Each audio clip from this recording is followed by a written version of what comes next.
Yo, selamat datang di channel Warga Anime, warganya para wibu sedunia. Dan masih bersama Mr. Q di sini. Pada kesempatan kali ini, Mr. Q akan melanjutkan pembahasan alur cerita light novel Tensei Citra Slime Dataken Volume 9 Part 2. Jika kalian belum menonton part sebelumnya, kalian bisa menontonnya terlebih dahulu di link yang tertera di deskripsi. Di sini kita akan diperlihatkan para raja dari berbagai negara telah tiba untuk menemui Rimuru sama. Dan langsung saja, tanpa basa-basi lagi, mari kita mulai.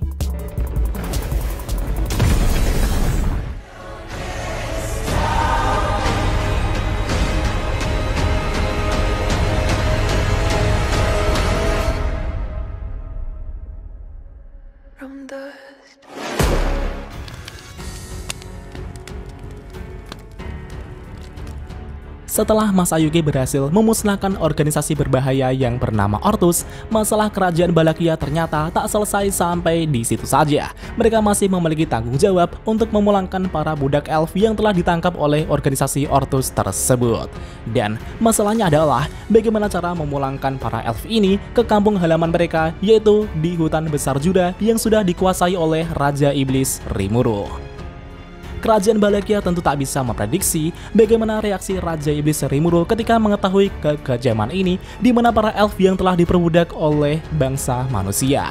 Raja Balakia merasa jika mungkin saja Raja Iblis Rimuru ini pasti akan sangat murka dan akan membalas kekejaman tersebut pada kerajaan Balakia. Bahkan kerajaan besar seperti Falmouth saja dapat dibuat menderita, bagaimana mungkin kerajaan kecil seperti Balakia ini bisa melawannya. Mengetahui betapa sembrononya hal tersebut, Raja Balakia kemudian secara pribadi meminta tolong pada pahlawan Masayuki. Raja Balakia memohon pada Masayuki dengan berkata, Masayuki Dono, tolong bantu kami menyelesaikan masalah ini." Melihat Raja Balakia yang menangis sambil memohon, Masayuki tentu saja merasa sangat kasihan dan tak mampu menolak permintaannya. Masayuki pun bersedia untuk memulangkan para budak elf ke Tempest. Segera setelah itu, ketika Masayuki dan partinya dalam perjalanan ke Tempest, orang-orang yang mendengar berita ini malah salah paham dan mengira jika pahlawan Masayuki pergi ke Tempest untuk mengalahkan Raja Iblis Rimuru. Rumor itu pun menyebar dengan sangat cepat di bangsa-bangsa barat. Meskipun Masayuki sendiri juga sangat kaget mendengar rumor itu, namun Masayuki tak terlalu memikirkannya. Itu karena Masayuki merasa jika masalah ini pasti dapat terselesaikan dengan sendirinya seperti biasanya. Di saat Masayuki dan partinya dalam perjalanan, Jinrei mengatakan jika Masayuki menggunakan kemampuan penuhnya, bahkan Raja Iblis bukanlah sesuatu yang perlu ditakuti. Jiu menjawab, itu benar sekali, Masayuki harus menjadi pedang keadilan. Namun di satu sisi, Bonnie tetap berkepala dingin dan mengatakan agar Masayuki tetap berhati-hati. Itu karena, menurut rumornya, Raja Iblis Rimuru itu berakhir imbang saat menghadapi Sain Hinata Sakaguchi. Dan mereka pun terus berbincang-bincang saat dalam perjalanan ke Tempest. Di sisi lain, festival pembukaan Tempest pun akan dimulai dalam beberapa hari lagi. Rimuru kali ini harus menyapa tamu terhormat yang ia undang dari masing-masing negara satu per satu. Bahkan Suna dan Sion juga masih sibuk dalam menyiapkan banyak hal seperti menyiapkan makanan yang harus disiapkan untuk banyak orang nantinya. Dan pada saat ini, Rimuru telah menyambut Raja Blue Moon yang telah datang bersama istri cantiknya. Rimuru juga berterima kasih kepada Raja Blue Moon karena Fusei telah diberi kebebasan untuk membantu Tempest.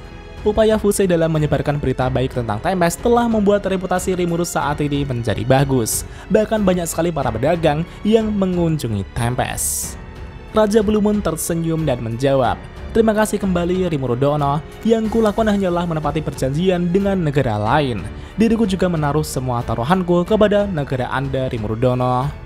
Setelah itu, Raja Blue Moon akan melanjutkan ke topik utamanya. Raja Blue Moon kemudian tersenyum dan bertanya kepada Rimuru mengenai perkataan Fusei jika Anda memiliki rencana besar yang akan dilakukan. Rimuru kemudian menjawab bahwa ia akan membuka pertemuan formal nantinya untuk membahas rencana tersebut. Tapi intinya, rencana Rimuru adalah untuk menjadikan negara Blue Moon menjadi pusat logistik. Kita harus mendiskusikan itu setelah kita mengakhiri festival pembukaan tanpa masalah dalam 3 hari ke depan. Mendengar hal itu, Raja Blue Moon pun sangat antusias dengan kabar baik yang dibicarakan Rimuru Dono. Raja Blue Moon pun berharap agar acara festival pembukaan Tempest berjalan dengan baik. Dan pertemuan mereka pun telah selesai. Di hari berikutnya, Rimuru telah menyambut Raja Gazel Dwargo dari kerajaan Dwargon. Gazel saat itu langsung duduk di depan Rimuru sama sambil nyemil jajanan yang ada di meja. Rimuru berkata, "Aku tak mengira kau akan datang Raja Gazel, padahal aku merasa kau hanya akan mengirim utusan sebagai penggantimu." Gazel menjawab, bagaimana mungkin aku tidak datang? Dirimu sepertinya merencanakan sesuatu yang menarik lagi. Jadi, aku harus melihatnya sendiri dengan kepalaku. Dan aku punya sesuatu untuk ditanyakan juga. Kabarnya, dirimu telah bertarung dengan Hinata Sakaguchi beberapa hari yang lalu. Rumor bahwa kau berakhir imbang dengan Hinata Sakaguchi itu sepertinya adalah kebohongan kan, Rimuru? Tanya Gazel. Rimuru merasa Raja Gazel sepertinya tahu segalanya tentang pertarungannya dengan Hinata. Karena Raja Gazel adalah orang yang bisa dipercaya, Rimuru pun menceritakan kisah pertarungannya dengan Hinata Sakaguchi dan apa saja yang terjadi dalam pertarungan tersebut. Namun meskipun begitu, Rimuru tak akan menceritakan soal rahasia Raja Iblis Ruminas yang ternyata adalah dewa yang dipuja Gereja Suci Barat. Gazel yang mendengar kemenangan Rimuru atas Hinata itu pun sangat terkejut. Luar biasa, wanita itu sejujurnya lebih kuat dariku, namun kau benar-benar menang melawannya, ucap Gazel yang sangat kagum. Tapi seperti biasa, Rimuru merendah dan mengatakan bahwa kemenangannya ini hanyalah sebuah keberuntungan. Padahal sebenarnya Hinata itu lebih kuat dari Raja Iblis Clayman. Alasan diriku bisa menang mungkin karena skill yang kumiliki. Rimuru dalam hati bergumam, jika bukan karena Raphael Sensei, aku pasti akan kalah. Gazel berkata, kau memang benar-benar orang aneh, Rimuru. Apapun skillmu, itu juga bagian dari keterampilan atau kekuatanmu sendiri, Rimuru. Namun bagi Rimuru, jika bukan karena Raphael Sensei, aku mungkin berada di level Gupta saja, gumam Rimuru. Setelah itu, Gazel kemudian bertanya tentang rencana apa yang akan dilakukan Rimuru kali ini. Gazel saat ini menyinggung soal Gereja Suci Barat yang tiba-tiba ingin menjalin hubungan baik dengan Dwargon. Dan itu terjadi setelah beberapa hari Rimuru dan Hinata bertarung. Padahal sebelumnya, Gereja Suci Barat memandang Dwargon mirip seperti monster. Tapi kenapa mereka tiba-tiba mengubah doktrin mereka terhadap Dwargon dan ingin menjalin hubungan persahabatan sekarang? Gazel curiga jika ini sepertinya perbuatan Rimuru. Dan benar saja, Rimuru pun lupa meminta izin terlebih dahulu kepada Raja Gazel mengenai hal tersebut. Jadi sebelumnya, ketika Rimuru menyelesaikan masalahnya dengan Hinata dan menjalin hubungan persahabatan dengan Gereja Suci Barat, Rimuru menyarankan kepada Hinata agar ia tak menjalin hubungan persahabatan dengan Tempest saja, melainkan dengan kerajaan Dwargon juga, ucap Rimuru. Namun Gazel merasa jika masih ada yang disembunyikan Rimuru darinya. Gazel pun menatap Rimuru dengan curiga. Dan sesaat kemudian, Raphael tiba-tiba melaporkan sesuatu kepada Rimuru. Raphael mengatakan jika individual Gazel sedang membaca kondisi mental Anda dengan skill diktator miliknya. Raphael pun menyarankan untuk memblokirnya. Dan tentu saja, Rimuru pun langsung menyetujui saran Raphael untuk memblokir pengaruh skill Gazel terhadap dirinya. Rimuru juga meminta Raphael untuk mengelabui Gazel. Karena Rimuru ingin menyembunyikan identitas Ruminas, Rimuru kemudian menjelaskan situasi internal antara Gereja Suci Barat dan Kekaisaran Suci Ruberios kepada Gazel. Dan pada akhirnya, Gazel pun mempercayai Rimuru dan akan menerima proposal untuk menjalin hubungan persahabatan dengan Gereja Suci Barat. Karena bodoh sekali jika menolak tawaran tersebut. Rimuru menjawab, aku sudah tahu kau akan mengatakan itu, hahaha. Gazel berkata, diamlah, kau bahkan bertindak sendiri tanpa izin dariku. Ya, baiklah, karena kita akan menyaksikan festival, mari kita akhiri pembicaraan yang membosankan ini. Dan pertemuan mereka pun telah selesai. Setelah itu, Rimuru kemudian menyambut Raja Yom bersama Miyuran istrinya dan Crucius sahabatnya. Dan pada saat ini, Yom telah resmi menjadi raja dari kerajaan Falmouth yang saat ini telah berubah nama menjadi kerajaan Farmenas. Yom berkata, yang mulia Rimuru, lama tak bertemu. Dan seperti yang dijanjikan, diriku sekarang telah menjadi raja. Rimuru pun tersenyum dan berkata, pakaian mewah itu benar-benar mengubah penampilanmu, Yom-kun. Yom pun tertawa dan menjawab, "Hahaha, aku akan melayani Anda sampai akhir Rimuru sama. Kami semua siap bergabung dalam ambisimu." Yom pun tersenyum ke arah Rimuru sama.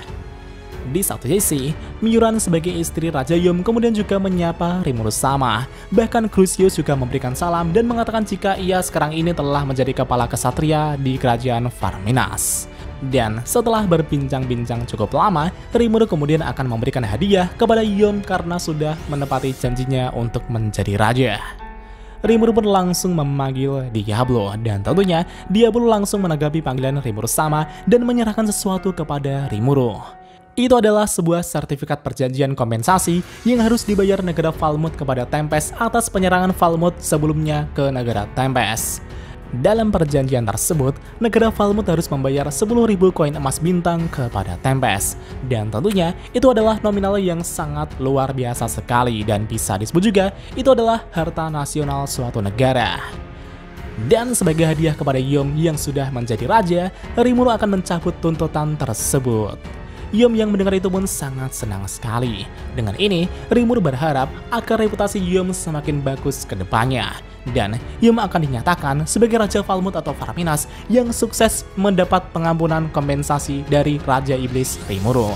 Dengan demikian, pembicaraan mereka pun telah selesai. Waktu pun telah berlalu. Di sore harinya, Rimuru akan pergi ke Inggresia menemui Yuki Kagurazaka dan akan pergi ke Akademi Inggresia juga untuk menemui Chloe dan anak-anak lainnya. Karena Rimuru telah membuat festival, Rimuru akan mengajak Chloe dan anak-anak lainnya itu ke Tempest. Dan apakah yang akan terjadi selanjutnya? Mari kita lanjut di part selanjutnya. Omae mo onaji me ni au tte koto de ii n da yo na.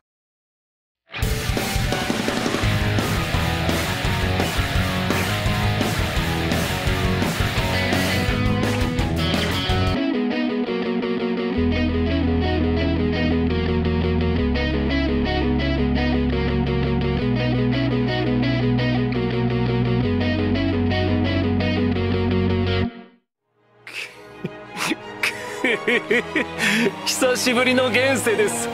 せいぜい楽しむとしましょうか。 Dan jika ada kesalahan dalam pembahasan, Mimin mohon maaf. Dan sekian untuk pembahasan kali ini. Dan jangan lupa klik like dan subscribe juga ya guys.